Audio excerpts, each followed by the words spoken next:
Kira es la ley en el mundo en que vivimos. Él es quien conserva el orden. Me he convertido en la justicia, en la salvación de la humanidad. ¿Matarme? ¿Realmente sería lo correcto?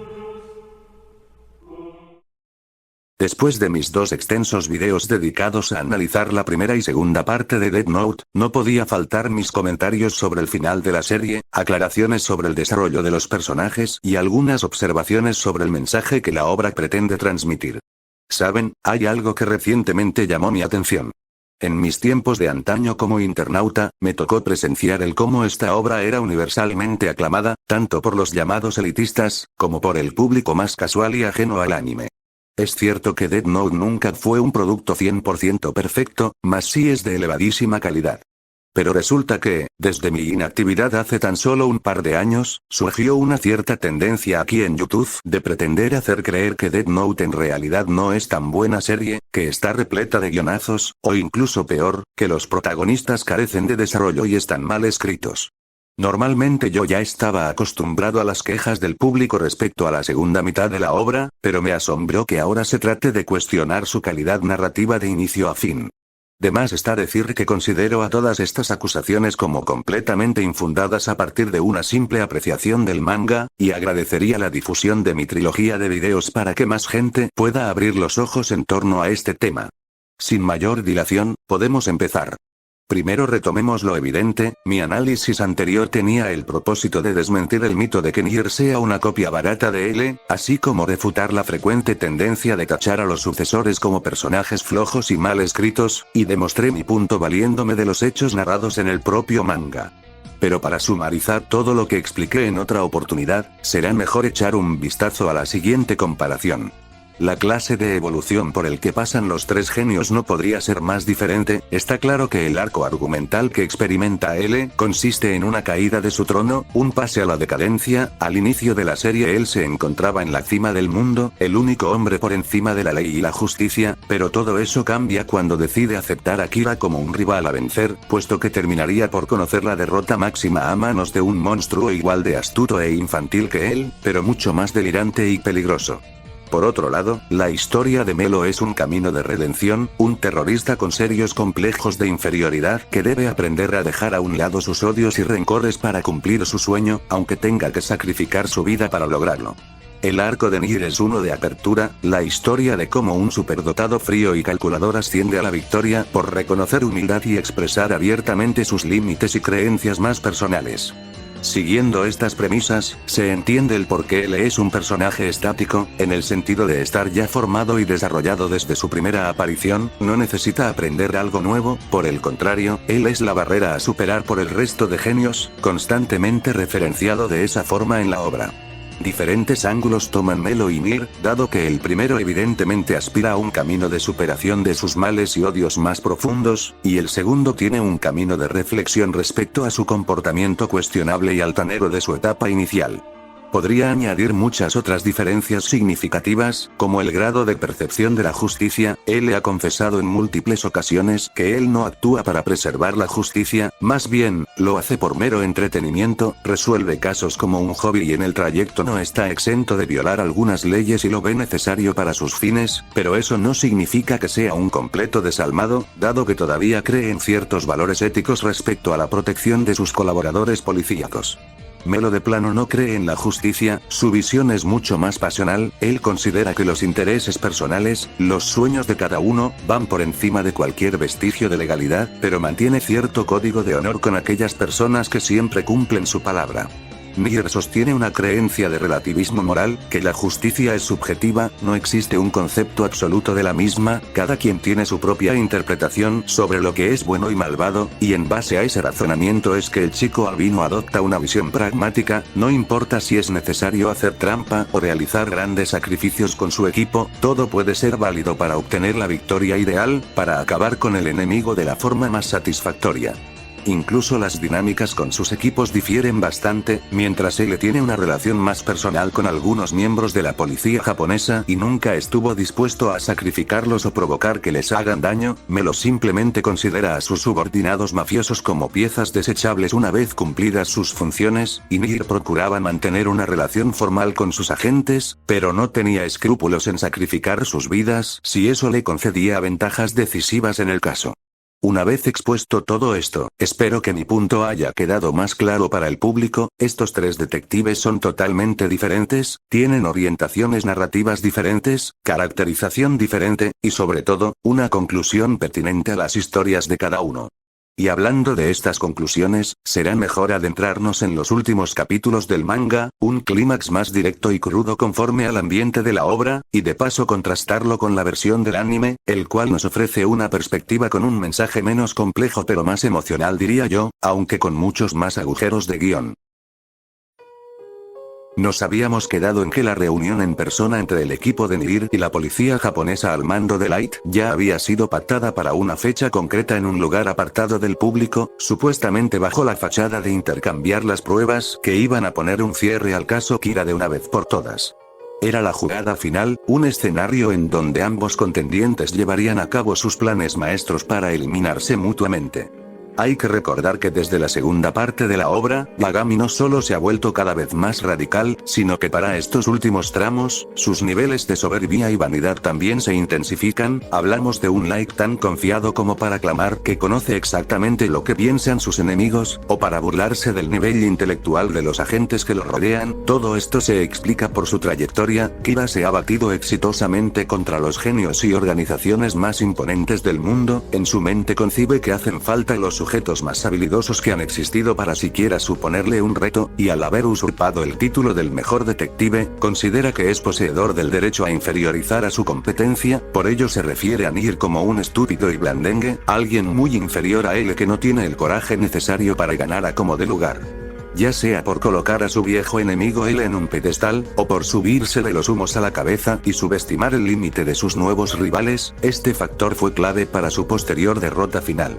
Por el otro bando, Nir también posee un defecto similar solo que en menor medida, me refiero a esa actitud algo prepotente, altanera hasta cierto punto. Recordemos que en su introducción se refirió a él como un mero perdedor tras ser asesinado por Kira, como si no valiera nada, o las múltiples escenas donde se mofa de sus oponentes como Light, Takada y Mikami, a los cuales en su debido momento consideró unos completos idiotas. El problema es que estas manías le pueden jugar en contra, dado que los descuidos pueden inducirle a crear una percepción reduccionista de sus oponentes, y esto casi le cuesta la vida tanto a él como a su equipo en el acto final. Claro, tampoco estamos hablando de alguien totalmente relajado. Nir nunca subestimó a Melo, lo reconocía como un rival de cuidado y siempre trató de mantenerle la pista desde su salida del orfanato, y eventualmente, el chico albino también admitió que era necesario reconocer la peligrosidad de Yagami si es que realmente ambicionaba con derrotarlo, pero no es un cambio de perspectiva que haya sido instantáneo, todavía se mostraba reacio a ver las posibilidades de fallo de sus propios planes. Pero entre todo este dilema, el impredecible Melo pondría su última carta en acción. En el entretiempo de los días previos a la reunión entre Light y Nir, el muchacho armaría un pequeño atentado contra las instalaciones de la televisora de Takada, y se haría pasar como un motociclista cualquiera para pretender transportar a la presentadora a un lugar lejos de la zona de ataque en compañía de unos escoltas. Lo que nadie esperaba es que aprovechara la oportunidad para secuestrarla, al conocer de antemano que ella estaba auténticamente vinculada a Kira, y por ende, debía tener información invaluable que le permitiría adquirir ventajas para resolver el caso. Era una movida extrema y arriesgada, sobre todo porque el verdadero nombre de Melo ya había sido expuesto en un arco anterior, y era perfectamente posible que esa revelación haya sido difundida a todos los esbirros cercanos a Kira, y efectivamente, Takada conocía de su existencia por cuenta de Light, y ahora que podía ver su rostro, le resultaría extremadamente fácil matarlo con la libreta. Aparte de ello, Melo pierde a su último camarada durante la operación, su único amigo de la infancia, por lo que ya no había vuelta atrás, y sin importar los riesgos, atrapar a Kira era lo único que le quedaba en la vida. Ahora, durante toda esta secuencia se presentaron diversas pistas que nos llevan a pensar a nosotros como lectores que hay algo más allá de lo aparente. Primero, se nos introduce la posibilidad de que Liebner, una subordinada de Nier que aspiraba a que los dos sucesores trabajasen juntos, haya filtrado información vital a Melo respecto a ciertos hallazgos de la investigación de su equipo tan solo días antes de la reunión final. También resulta extraño que, siendo Melo alguien que experimentó a plenitud con la Death Note y percibió a los ojos de Shinigami en acción, haya sido tan descuidado y permisivo con Takada, exponiendo su propio rostro sin reparo. Y por no haberla revisado exhaustivamente en búsqueda de páginas ocultas de la libreta. Es como si estuviese rogando que lo mataran. Dicho y hecho, pasó exactamente aquello. Takada usó un truco de reserva y lo ejecutó cuando menos se lo esperaba. En ciertos paneles se puede apreciar cómo tuvo una muerte violenta y hasta patética. Así se produce la caída de uno de los herederos, como una presa fácil, aunque posteriormente nos enteraríamos de la verdad. Light se creyó completamente la fachada de que Melo fue derrotado víctima de su propia estupidez e imprudencia. Y se deshizo de todos los involucrados en el secuestro, incluyendo a su colaboradora más cercana, para eliminar rastros que lo puedan incriminar. Ya en el tramo final se nos revelaría que la derrota de Kira fue precisamente gracias a Melo. El mismo Nier termina por reconocerlo. Él desde siempre estuvo enterado de que su agente filtraba información a su viejo rival, mas nunca la detuvo, porque se da a entender que los fines de ambos estaban alineados. Liebner solo quería que los dos muchachos cooperasen para resolver el caso más fácilmente, y Nier jamás expresó su desacuerdo sobre recibir el apoyo del chico rubio. Es más, le pareció buena idea en un inicio. Nier tiene una específica forma de ver las cosas, y Melo ofrece una perspectiva muy diferente. Tener a este último como un respaldo sorpresa que pueda comprobar los hoyos de sus planes era el mejor escenario para asegurar un resultado exitoso. Melo sabía que si quería acabar con Kira, si quería vengar el asesinato de su ídolo, no quedaba otra que entregar su vida, aunque tuviera la muerte más indigna posible. Debía afrontar el máximo sacrificio para consumar su objetivo mayor. Esta es la conclusión del personaje de Melo, un momento de maduración donde decide apartar su resentimiento y desprecio hacia N, puesto que sabía que con su última jugada le estaría dejando a su rival la oportunidad de tener la cabeza de Kira en bandeja de plata, al exponer las falencias de su plan maestro y permitirle al niño albino reconsiderar su forma de actuar. Sacrificarlo todo con tal de cumplir su sueño, más allá de su complejo de inferioridad. Melo ambicionaba con ser el número uno del mundo, superar al mismísimo L, y tal como afirma Nier, quizás ninguno de los dos tenía lo necesario para sobrepasar al mejor detective de forma individual, pero colaborando juntos, aportando cada uno la visión única que el otro carece, aunque el más rencoroso tenga que cederle la gloria de la victoria a quien más detestaba, consiguieron acorralar y humillar intelectualmente a un monstruo al que ni siquiera él pudo vencer. Aún en la muerte, de una forma simbólica, Melo pudo satisfacer su más grande anhelo valiéndose de un acto noble, una redención adecuada para un cerebro criminal como él. Sabemos cómo terminó el día de la reunión para Light. Sus delirios de grandeza eran tales que concibió toda una percepción errónea de su oponente, alegando que Nier iba a perder por ser demasiado puro y moralista, que el chico ni siquiera consideraría en escribir un nombre en la libreta porque de hacerlo sería malvado. Estaba tan seguro de sí mismo que no tuvo inconveniente en confesar su locura en frente de ambos equipos respecto a sus intenciones de matarlos a todos, momentos antes de creer que su plan en colaboración con Mikami iba a dar su resultado mortal. Claro, sabemos que al final esa masacre nunca ocurrió, y al darse cuenta que cayó redondo en el engaño de N, Yagami muestra una faceta desesperada y asustadiza como nunca antes. Literalmente se cierra a la posibilidad de haber sido derrotado, y empieza a negar toda explicación como si fuera un niño. Respecto a en qué consistieron dichos planes, eso lo abarcaremos más adelante, pero el punto es que por primera vez en el manga apreciamos a un Kira que no sabe cuál es el siguiente paso, y eso lo aterra. Da la impresión de que el imponente pretendiente a Dios de los inicios de la historia ahora es tan solo un vulgar criminal en su etapa más vulnerable. Recordemos que el propósito de Light como personaje es reflejar un camino de degeneración, una evolución negativa, un ilustre muchacho que se radicaliza tras cada experiencia y se corrompe a medida que mantiene consigo el poder ilimitado de matar personas. Ya saben el dicho, cuando una persona es acorralada y llevada a su límite emocional, inevitablemente se conocerá su verdadera cara, sus complejos saldrán a la luz. En este caso, presenciamos el quiebre de Yagami. Ya no tiene por qué esconderse más. En medio de unas perturbadas risas, no le queda de otra que abrazar frente a todos el hecho de que siempre ha sido Kira, el autoproclamado dios del nuevo mundo enfrentando su caída. Ahora, a partir de aquí se manifiesta la primera diferencia respecto al anime, me refiero a que en la versión animada no ocurre un intercambio de ideas entre Light y Nier, no hay debate, Yagami expone los motivos de su accionar, pero N no llega a contraargumentarle nada, simplemente niega a lo dicho por Kira sin mostrar ningún fundamento válido. Por eso los fans suelen pensar que el niño albino es ideológicamente vacío, pero afortunadamente, en el manga toda esta escena se lleva a cabo desde una perspectiva más filosófica.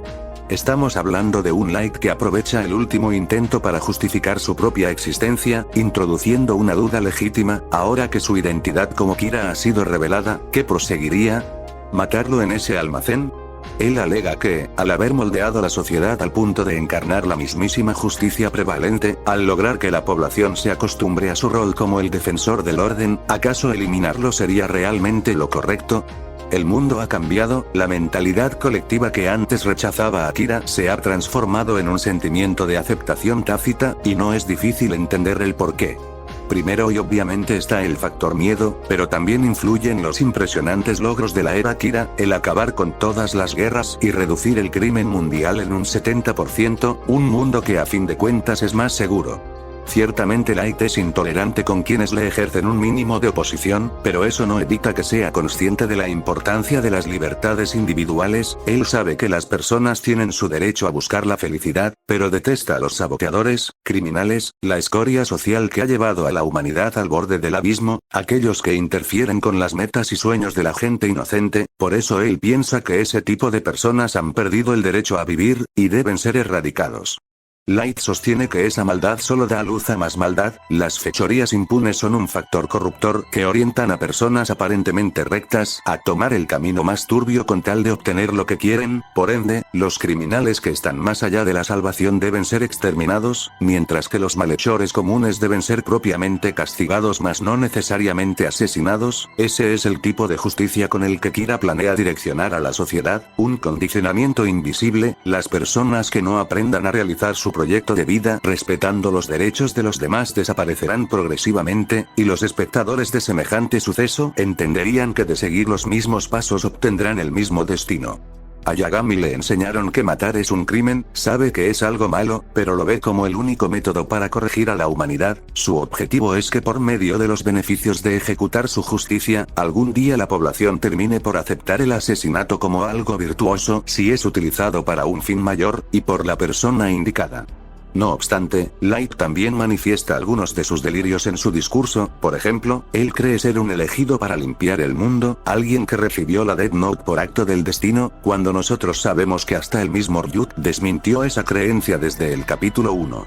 Kira hace gala de unos complejos en los que se santifica a sí mismo, clama a los cuatro vientos que se opone a los criminales que fuerzan sus ideales sobre los más débiles, sin darse cuenta que también es uno de ellos. Estos momentos son una muestra explícita de la psicología de Yagami, bajo su percepción, él puede cometer cualquier asesinato y siempre estará justificado mientras dicha acción esté orientada a crear una sociedad mejor, pero para los demás ese criterio no aplica, ni siquiera para sus esbirros, si ellos cometen un crimen, serán castigados como lo amerite, porque ellos no llenan ese rol de salvador del mundo. En fin, probablemente el mejor argumento que pudo ofrecer Light para salvaguardar su supervivencia radica en plantear un escenario delicado, muy similar a lo que hizo Ozymandias en el cómic de Watchmen, es decir, está claro que Kira ha matado a cientos de miles de personas en el transcurso de los años, cosa innegable que no se puede revertir, pero detenerlo y ejecutarlo ahora sería el equivalente a dejar que todas esas muertes sean en vano, me explico, la ausencia de los criminales a nivel global estaba conduciendo a la creación de un mundo cada vez más pacífico. Yagami siempre pensó en un bien mayor, asegurar el bienestar de la mayoría a costa de las vidas de unos pocos, dejar el proyecto inconcluso cuando ya había cambiado la mentalidad de la población a favor de su voluntad provocaría que todos los sacrificios no sirvan para nada, es así como Light increpa a Nier que de optar por su venganza, estaría siendo egoísta, priorizando su propia felicidad de verlo acabado, antes que la seguridad de los ciudadanos honrados de todo el mundo. Acá aprovecho para mencionar que es durante este arco final que se aclara de una vez por todas una misconcepción que se tenía de Yagami, aquella creencia de los fans sobre que él aspiraba a ser un dictador mundial en el literal sentido de la palabra, pero nada más alejado de la verdad.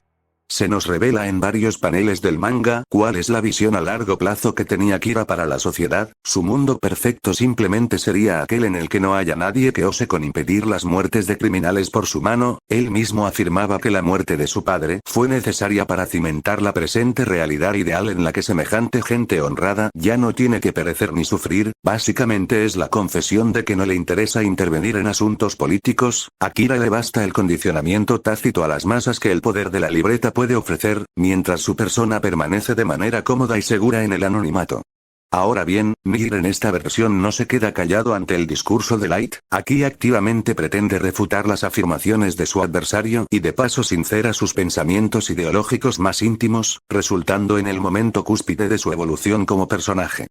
Previamente, el muchacho albino había abrazado la humildad y la emocionalidad al apreciar públicamente la valía de Melo y reconocer que su propia forma de ver las cosas no siempre será suficiente para ganar, pero esta vez nos revela su concepción de lo que es la justicia.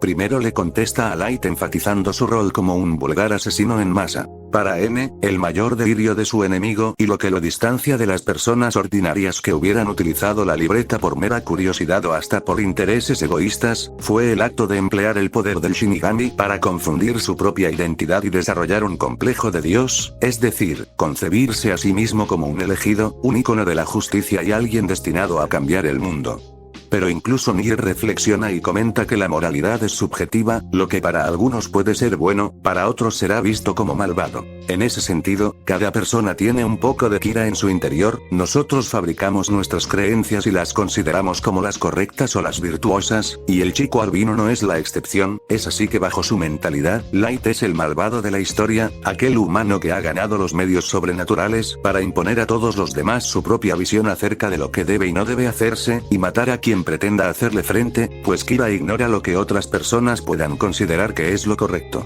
A Nier esa mera posibilidad le parece aberrante, lo opuesto a cualquier camino pacífico y justo. Toda esta escena es brillante, al dar apertura a la interpretación del lector respecto a cuál de los dos tiene la razón, pero una cosa es certera, Light luego no supo qué responder de tanta ira que le provocaba esa perspectiva. Y con esto se demuestra que Yagami siempre tuvo una percepción errada de su enemigo. Él creía que el chico albino pecaba de ser muy moralista, cuando realmente era lo contrario. Nier fabrica sus propios ideales y actúa bajo su propia brújula moral. Es por ello que ya tenía planeado un destino deplorable para Kira tras derrotarlo, encerrarlo en una celda privada hasta el final de sus días como si fuera su mascota, sin juicios ni reportajes, y anulando toda posibilidad de ver la luz del día otra vez.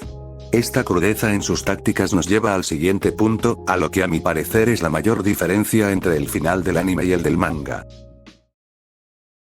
A menudo suelo escuchar quejas sobre el desenlace de la versión animada. Me refiero al conveniente comportamiento de Mikami, el esbirro de Kira, pero no en lo referido a cuando cayó en la trampa que le tendió Melo, sino porque en el día del encuentro final, cuando se supone que Mikami se encargaría de deshacerse de todos los enemigos de su amo, no haya tomado precauciones tan básicas como probar la libreta antes de asistir al almacén. Básicamente, la crítica del público es que por un acto de descuido y estupidez de un personaje que antes fue presentado como alguien listo, Light terminara por perder irremediablemente. Esto en el anime efectivamente queda como un típico momento de exceso de confianza, pero en el manga no solo aquello sí tiene una explicación, sino que formó parte de todo un plan macabro muy bien camuflado. En el epílogo de la obra, el autor Tsugunyoba, por medio de una teoría relatada por Matsuda, nos transmite a nosotros como lectores lo que realmente pasó ese día. El cómo el chico albino ocasionó la muerte de Mikami al escribir su nombre en la libreta real que tuvo bajo su posesión, pues nos enteramos que el siervo de Kira pereció de una manera enloquecida e inexplicable en prisión, transcurridos 10 días desde la caída de Light. La hipótesis que se desarrolla aquí es que Nier escribió el nombre del fanático en la Death Note como un resguardo a su vida y la de su equipo. La intención era controlar las acciones del esbirro de Kira, asegurar que asistiera al encuentro final sin dudar de la veracidad de la libreta falsa que portaba. De esa forma restringiría todos sus movimientos y evitaría arriesgarse ante la naturaleza de alguien precavido e inteligente como Mikami, el cual en el manga siempre se ha caracterizado por tener una mente analítica y un porte calmado hasta en sus momentos de mayor exaltación. Pero, ¿cómo reaccionarían si les dijera que, probablemente, Nier llegó a mayores extremos con tal de humillar a Kira? Hablo de ser el responsable de que el súbdito traicione a su maestro, así es. En una escena exclusiva del manga podemos visualizar que, una vez que Light queda completamente acorralado en el almacén, de manera inexplicable Mikami deja atrás todo ápice de lealtad que sentía hacia su dios Kira, al punto de negar su divinidad e insultarlo como si de una basura se tratara, lo cual es muy inusual considerando todo el historial de devoción que este personaje previamente había demostrado hacia él. Más raro aún son aquellas expresiones de psicótico y trastornado que adoptó en los últimos capítulos, tan solo vean la siguiente comparación, a la izquierda se puede notar el tipo de rasgos faciales refinados de Mikami por la mayor parte del manga, y a la derecha tenemos la imagen de una persona desquiciada y demacrada de un momento a otro. Todos estos indicios nos llevan a pensar que, efectivamente, algo extraño está pasando.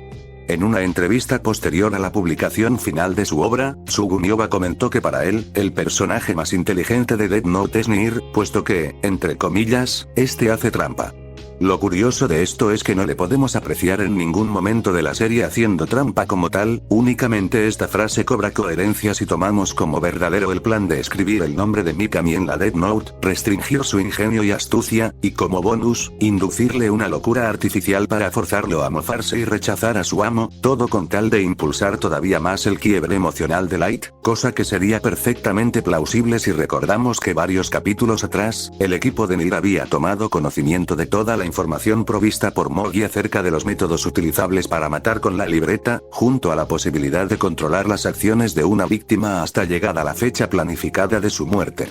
El resto es historia conocida. Luego de recibir una dosis de disparos tras desatar la ira de Matsuda, el alguna vez imponente y orgulloso Yagami, que nunca antes había sido herido en sus contiendas, ahora yacía sangrando en el suelo, pero habiendo perdido completamente su apego a la realidad y cordura, al sentir cómo su vida se extinguía poco a poco. Acá entra a tallar otra diferencia con la versión animada. En esta última, Light consigue escapar momentáneamente del almacén, para luego morir en un cuarto apartado y en soledad, pero la iconografía que emplea la serie le da toda una interpretación distinta a esta secuencia. Ya saben, hablo de Yagami alucinando con su yo del pasado caminando al lado suyo, lo que nos da a entender que muy posiblemente en sus últimos momentos se arrepintió de haberse convertido en Kira, una conclusión más emocional sin duda, con aires de intentar redimir al protagonista, pero siento que el brutal desenlace plasmado en papel resulta mucho más apropiado para el ambiente de la obra, simplemente sintoniza mejor con este universo lúgubre y el camino de degeneración del protagonista. Aquí podemos apreciar la faceta más desesperada y vulnerable del pretendiente a Dios. El arte de Takeshi Obata alcanza la cúspide de calidad en lo que respecta a expresiones faciales y la facilidad con la que canalizan el temor que siente el personaje. Basta con mirar estas viñetas de Light arrastrándose y rogando por alguno de sus subordinados, ya muertos o ausentes, para que lo ayuden a escapar de la situación en la que se metió, a tal punto de tener que suplicarle a su supuesto amigo Ryuk que intervenga y mate a todos los presentes, a lo que el Shinigami con gusto empieza a escribir en su libreta. Estos serían los últimos instantes de éxtasis de un Light descendido a la locura, creyendo que ganaría después de todo, solo para estrellarse con la realidad al escuchar de la boca de su viejo amigo que el único que morirá ese día a los ojos de todos sus adversarios, será él. Ryuk cumple su promesa del inicio de la serie, de ser él quien escriba el nombre de Yagami, una vez que su derrota y encierro resultaran irreversibles, y dicho y hecho, al dios del nuevo mundo solo le quedaban 40 segundos antes de partir. Light manifiesta un terror extremo y agonizante, un rechazo natural a la muerte que cualquier persona tendría, pero lo verdaderamente brutal de esta encarnación es que nos enteramos exactamente del porqué. Es a través de sus pensamientos finales que recuerda la información que le propinó Ryuk en el primer capítulo, un dato que fue mantenido oculto para los lectores y recién revelado ahora, acerca de que en el mundo de Death Note no existe la vida después de la muerte. A todos los humanos, llegada su hora, simplemente se desvanecerán en la nada misma, no habrá conciencia alguna que subsista. Y ahí radica el miedo palpable de Yagami, que su existencia culmine de una forma patética, habiendo perdido cualquier ápice de dignidad que le quedaba, cayendo bajo la misma metodología por la cual él acabó con cada una de sus víctimas, y sabiendo que lo único que le espera del otro lado, es la oscuridad perpetua. Se cumple así la regla de que cada usuario de la Death Note está destinado a llevar una vida de infortunio. Después de todo, una vida violenta siempre termina violentamente. Y solo debería poseer el poder de matar, aquel que esté dispuesto a morir por su convicción. Una exploración fascinante.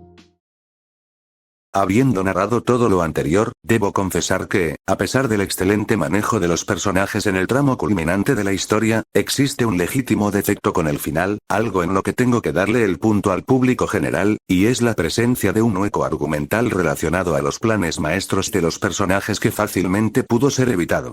Es una lástima, puesto que hasta este punto todo lo que se nos había expuesto tenía sentido, desde las contramedidas de Light para engañar al equipo de Nier, al intentar hacerles creer mediante situaciones simuladas que Mikami poseía únicamente la libreta que ellos monitoreaban, ocultándoles así la existencia de la auténtica versión, hasta Mikami y Light cayendo directos en la ingeniosa trampa formulada por Melo durante el secuestro de Takada, que trajo como resultado la revelación del escondite de la verdadera Death Note, y en consecuencia, ello fue determinante para que el chico albino modificara la totalidad de su plan al último minuto para inutilizar por completo la jugada plasmada por Kira, así podría atraparlo indefenso con las manos en la masa. El problema aparece cuando nos enteramos de la explicación que da Nier acerca de que no solo modificó una parte de la libreta falsa, sino que de plano también reemplazó todas y cada una de las páginas de la libreta real, cosa imposible, pues sabemos por una regla presentada anteriormente que una Death Note, al ser un objeto sobrenatural, posee una cantidad ilimitada de páginas, de modo que jamás podrán agotarse, así que a menos que exista un ser humano capaz de contar un infinito número de páginas, no podría ser posible fabricar una réplica fiel de la libreta.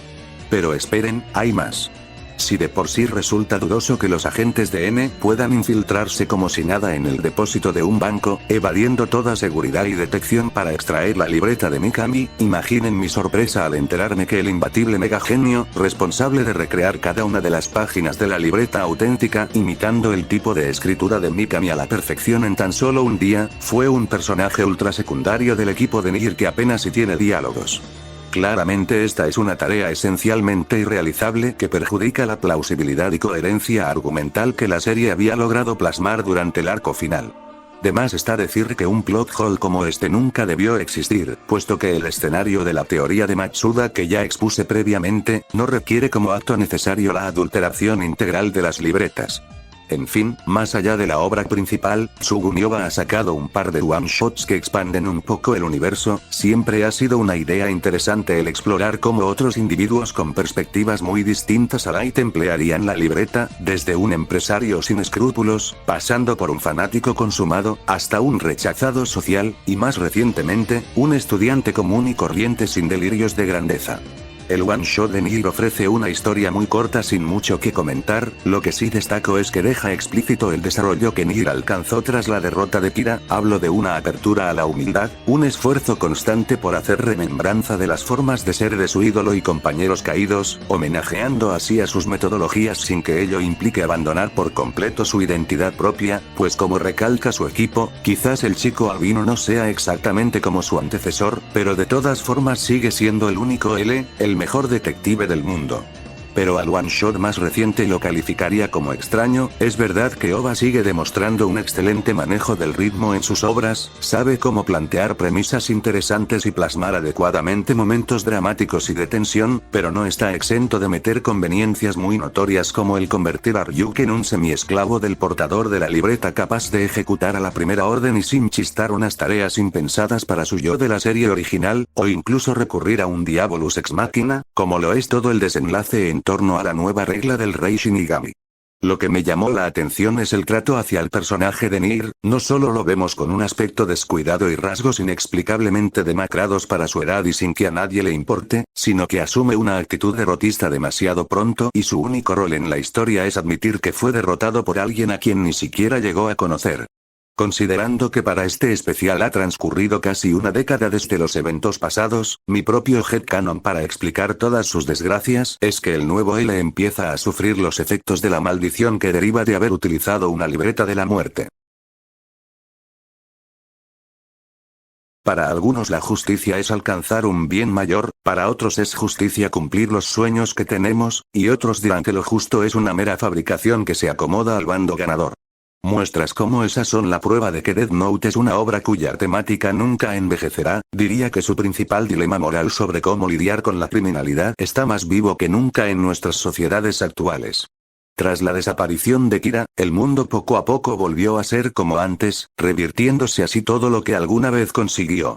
Algunos de sus seguidores armaron una nueva religión para recordarlo, pero nada de eso impidió que la delincuencia y el pandillaje brotaran en las calles otra vez, o que nuevos conflictos bélicos surgieran a lo largo del planeta. Incluso algunos de los policías japoneses que presenciaron el fin de Kira, se cuestionaron si realmente hicieron lo correcto, o si Nier era realmente tan virtuoso como pensaban, teniendo que conformarse con la idea de que hicieron lo que tenían que hacer porque de lo contrario estarían muertos. El punto de la obra nunca fue hacerte pensar sobre la integridad de un personaje obviamente gris como Yagami, es un hecho que este ha cometido ciertos actos objetivamente repudiables, el verdadero dilema moral emana desde los ojos de los no superdotados del cast, ese tipo de personas ordinarias y honradas que constituyen la gruesa mayoría, sobre la cuestión de hasta qué punto sacrificar ciertas libertades es un precio aceptable para obtener una vida de plena paz y seguridad, por más que ese beneficio sea provisto por un líder moralmente cuestionable o que hasta cometa excesos que no afecten a uno directamente. Y esto, señores, es una duda abierta de nunca acabar, con sus debidos argumentos en pro y en contra expuestos dentro de la obra. Probablemente la problemática más humana que existe y existirá. Eso sería todo, amigos, se despide el criticador, gracias y hasta la próxima.